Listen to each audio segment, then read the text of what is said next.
అన్నదాతలకు ఆర్థిక తోడ్పాటును అందించేందుకు వీలుగా రాష్ట్ర ప్రభుత్వం ప్రతిష్టాత్మకంగా అమలు చేస్తున్న రైతు భరోసా పథకం కింద ప్రస్తుత ఖరీఫ్ సీజన్ 2020కు సంబంధించి నిధుల విడుదల కార్యక్రమం అట్టహాసంగా నిర్వహించారు. ముఖ్యమంత్రి రేవంత్ రెడ్డి హైదరాబాద్ లోని శిల్పకళ వేదిక నుండి ఉప ముఖ్యమంత్రి మల్లుబట్టి విక్రమార్క, వ్యవసాయ శాఖ మంత్రి తుమ్మల నాగేశ్వరరావు, ఇతర మంత్రులు, ఉన్నతాధికారులతో కలిసి రైతుల ఖాతాలలో రైతు భరోసా నిధులను మంగళవారం లాంఛనంగా విడుదల చేశారు. సుమారు 73.32 లక్షల మంది రైతుల ఖాతాలలో 9,000 కోట్ల రూపాయలను 9 రోజుల వ్యవధిలోనే జమ చేసే మహత్తర కార్యక్రమానికి శ్రీకారం చుట్టారు. అనంతరం సదస్సులో మాట్లాడిన ముఖ్యమంత్రి ప్రసంగాన్ని వర్చువల్ విధానం ద్వారా జిల్లా వ్యాప్తంగా అన్ని రైతు వేదికల నుండి రైతులు ఎంతో ఆసక్తితో వీక్షించారు. ఇందులో భాగంగానే డిచ్పల్లి మండలం నడిపల్లి రైతు వేదిక నుండి కలెక్టర్ ఇలత్రిపాటి, జిల్లా వ్యవసాయ శాఖ అధికారి వీరస్వామి తదితరులు స్థానిక రైతులతో కలిసి పాల్గొన్నారు.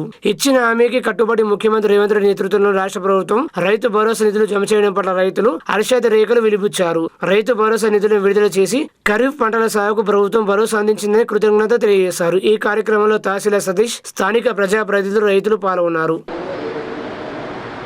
ఈ కార్యక్రమంలో నాతో పాటు ముఖ్య అతిథులుగా విచ్చేసిన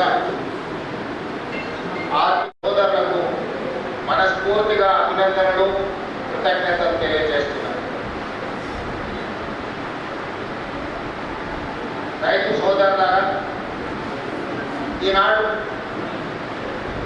తెలంగాణ రాష్ట్ర ప్రభుత్వం డిసెంబర్ 7, 2023 నాడు ప్రజాపాలన బాధ్యత చేపట్టినప్పుడు 30 నెలల పరిపాలనలో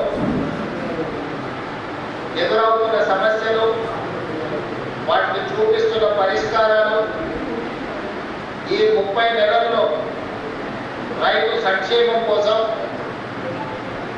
రైతులు తలెత్తుకొని ఆత్మగౌరవంతో బ్రతికే విధంగా వ్యవసాయం దండగ కాదు, వ్యవసాయం అంటే ఒక పండగలా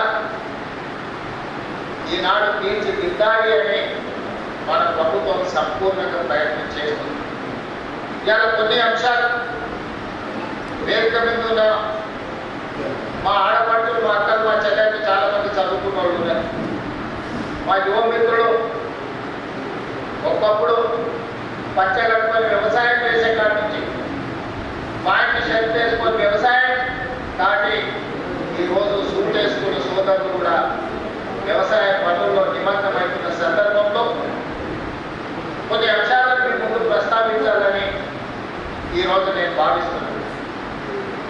మద్రాసు నుంచి ఆంధ్రప్రదేశ్ రాష్ట్రం విడిపోయినా ఆనాడు ప్రకాశం పంతులు, బెజవాడ గోపాల్ రెడ్డి ముఖ్యమంత్రులుగా నిజాం సర్కార్ కేవలం ఒకే ఒక్క కుటుంబం, కల్వకుంట్ల చంద్రశేఖరరావు గారి కుటుంబము 7 లక్షల కోట్ల పైగా అప్పు చేసి ధనిక రాష్ట్రంగా తెలంగాణ రాష్ట్రాన్ని శ్రీమతి సోనియా గాంధీ గారు, శ్రీ మన్మోహన్ సింగ్ గారు మనకు అప్పచెప్తే అప్పుల ఊపిలో తెచ్చుకున్న అప్పేది, వివిధ కార్పొరేషన్ల మీద తెచ్చుకున్న అప్పేది, వివిధ శాఖల మీద తీసుకొచ్చిన అప్పేది,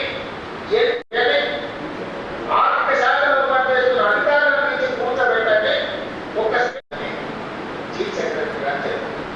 ఇది వాస్తవం. అందుకే ఆ రోజు స్పష్టంగా చీఫ్ సెక్రటరీ గారు చెప్పినారు, ప్రభుత్వం అంటే యజమాని